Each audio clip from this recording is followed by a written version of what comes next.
Hola a todos, soy María Morales y el día de hoy les voy a hablar sobre un tema fundamental en el derecho penal, el iter criminis o el camino del delito. Todos los delitos tienen un inicio, un germen que nace en la mente y se desarrolla hasta convertirse en una realidad. Pero ¿cómo ocurre este proceso? ¿Cuándo pasa de ser un simple pensamiento a una acción sancionable? Hoy exploraremos ese trayecto que se divide en dos fases, permitiéndonos entender en qué momento el derecho puede intervenir y por qué. Acompáñenme. La fase del iter criminis. Comencemos entonces con la fase interna. Es el momento en que todo inicia, y todo inicia en la mente del sujeto. En esta etapa, la persona atraviesa por tres momentos: ideación, deliberación y resolución.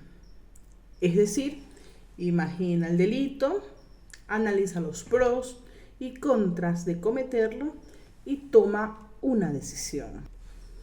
Pero recordemos una premisa fundamental: los pensamientos no delinquen. Mientras estas ideas permanezcan en el ámbito interno, son irrelevantes para el derecho penal. Este se encarga de regular conductas, mas no intenciones, pues las intenciones no las regula. Por lo tanto, las ideas o tentaciones criminales, por más graves que puedan ser moralmente, no son sancionables de manera penal. Por ejemplo, si una persona pasa la noche pensando en vengarse de alguien, pasa ideando cómo podría hacerlo, quizás hasta piense dónde lo va a hacer, pero no llega a exteriorizar ni a ejecutar nada, el derecho penal no puede intervenir. Las ideas pertenecen al ámbito de la ética y de la moral, no pertenecen al ámbito jurídico. La fase externa del iter criminis. Ahora llegamos a la fase externa.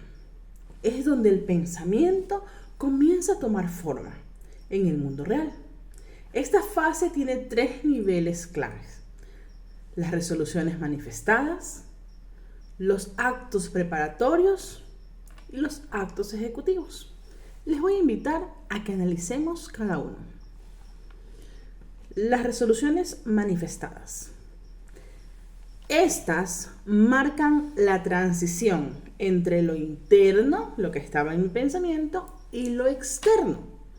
Pues aquí el sujeto exterioriza verbalmente su intención de cometer un delito, pero aún no realiza ningún acto material. Por ejemplo, cuando alguien propone o conspira para cometer un crimen o verbaliza sus planes en voz alta. En principio, estas manifestaciones no son punibles, salvo en casos específicos tipificados en la ley, como la conspiración o la asociación ilícita. Por ejemplo, el derecho penal sanciona la conformación de un grupo con la finalidad de delinquir, incluso si el delito no se ha ejecutado. Sin embargo, si estas expresiones no están recogidas en la ley, no tienen relevancia penal. 2. Actos preparatorios. Los actos preparatorios son acciones dirigidas a facilitar la ejecución del delito, como adquirir armas, analizar un lugar o trazar un plan detallado. Aunque estas actividades pueden ser el preludio de un delito, en general no son sancionables, salvo en casos puntuales. Por ejemplo, delitos como la financiación del terrorismo o la delincuencia organizada sancionan actos preparatorios para prevenir la consumación de crímenes graves. Aquí el derecho penal adelanta su intervención priorizando la seguridad pública. Imaginemos, alguien compra un arma para cometer un asesinato, pero después decide no hacerlo. En este caso, al no haber ejecutado el delito, sus actos preparatorios no tendrían consecuencias jurídicas, salvo que luego el Código Penal lo contemplase como delito autónomo. Tercero, actos ejecutivos. La etapa de ejecución es crucial, pues esta etapa marca el momento en que el derecho penal definitivamente interviene. Es cuando se concreta la acción típica del delito, es decir, se realiza el verbo rector del tipo penal.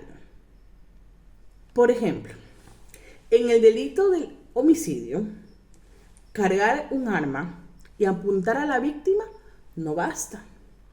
El delito se ejecuta únicamente cuando el sujeto dispara el arma. A partir de este momento, estamos frente a una conducta penalmente relevante. Es importante aclarar que la ejecución no siempre garantiza la consumación. Por ejemplo, si alguien intenta disparar pero falla, estaríamos frente a un delito en grado de tentativa. Aunque el delito no se consuma, la acción ejecutada ya es sancionable. Ahora hablaremos de la consumación del delito. La consumación en sí no es una fase del iter criminis, sino su resultado. Un delito se consuma cuando se logra el objetivo típico previsto en la ley penal, es decir, cuando el bien jurídico protegido ha sido efectivamente lesionado. Por ejemplo, en el delito de robo, no basta con que alguien ingrese a un lugar con la intención de sustraer bienes. El delito se consuma cuando efectivamente toma posesión de esos bienes. En el caso de homicidio, el delito se consuma cuando la víctima pierde la vida como resultado de la acción ejecutada. En sistemas penales basados en el principio de ultima ratio, como el nuestro, la consumación confirma la lesividad del hecho, es decir, la necesidad de intervención del derecho penal. Bueno, hemos hecho hasta este momento un análisis del iter criminis y sus fases. Este es un concepto muy fundamental en el estudio del derecho penal, porque esto nos permite observar paso a paso cómo un delito transita desde su gestación en la mente del autor hasta su culminación en un hecho concreto y consumado. Comprender este proceso no solo nos ayuda a identificar las etapas en las que se manifiesta una conducta delictiva, sino también nos ayuda a establecer límites claros respecto a la intervención del derecho penal. Esta delimitación es esencial para evitar sancionar conductas que, aunque puedan parecer moralmente cuestionables, no son punibles desde el punto de vista jurídico. De la idea a la conducta punible. El derecho penal como disciplina se centra exclusivamente en las acciones que lesionan bienes jurídicos protegidos, es decir, aquellos valores fundamentales para la convivencia social como la vida, la libertad, la propiedad, entre otros. Es crucial entender que no todas las ideas o pensamientos pueden parecer quizás reprochables, estos no pueden ser castigados por la ley. Esta diferenciación refleja uno de los principios básicos del sistema penal, la acción como requisito indispensable para la intervención punitiva.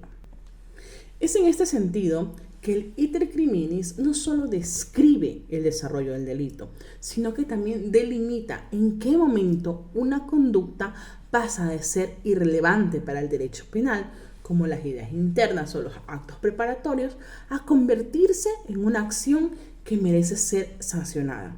Por ejemplo, un pensamiento de odio o un deseo de venganza quizás pueda ser éticamente censurable, pero mientras no se traduzcan en actos externos que dañen a otros, van a permanecer fuera del alcance de la ley. Y hablando un poquito del derecho penal de última ratio, esto significa que su aplicación está reservada únicamente para las conductas más graves, aquellas que realmente perturban el orden social o lesionan gravemente los derechos de las personas. Este principio garantiza que el sistema penal no se convierta en un instrumento de control excesivo o invasivo, que respete así las libertades individuales y el ámbito privado de las personas. La intervención del derecho penal debe ser proporcional y necesaria. Esto implica que solo se justifica el castigo cuando no existen otros mecanismos legales o sociales para abordar una conducta dañina. Por ejemplo, ante problemas menores como conflictos vecinales o disputas comerciales, pueden aplicarse herramientas como la mediación o el derecho civil antes de recurrir al sistema penal. Este enfoque evita el uso excesivo del castigo y promueve soluciones más integrales. Entonces, el iter criminis no es solo un concepto teórico, sino es una herramienta práctica que permite al derecho penal determinar en qué momento va a intervenir y cuáles va a ser la intensidad. Su análisis nos enseña que el castigo debe ser una medida excepcional, reservada para aquellos actos que realmente afecten a la sociedad de manera significativa. Al comprender este proceso también reafirmamos el compromiso del derecho penal con los principios de proporcionalidad, justicia y protección de las libertades individuales. Por eso es esencial que recordemos que la acción, más que la intención, es lo que define la responsabilidad penal. Solo cuando una conducta cruza el umbral de lo moralmente reprochable a lo jurídicamente relevante, el Estado está legitimado para intervenir. Esto asegura un sistema penal justo, equilibrado y respetuoso de los derechos humanos. Bueno, espero que esta explicación les haya ayudado a comprender mejor el iter criminis y su relevancia en el derecho penal. Preguntas y comentarios los pueden dejar aquí en la parte de abajo. Gracias por acompañarme en este recorrido y nos vemos en una próxima oportunidad. Gracias.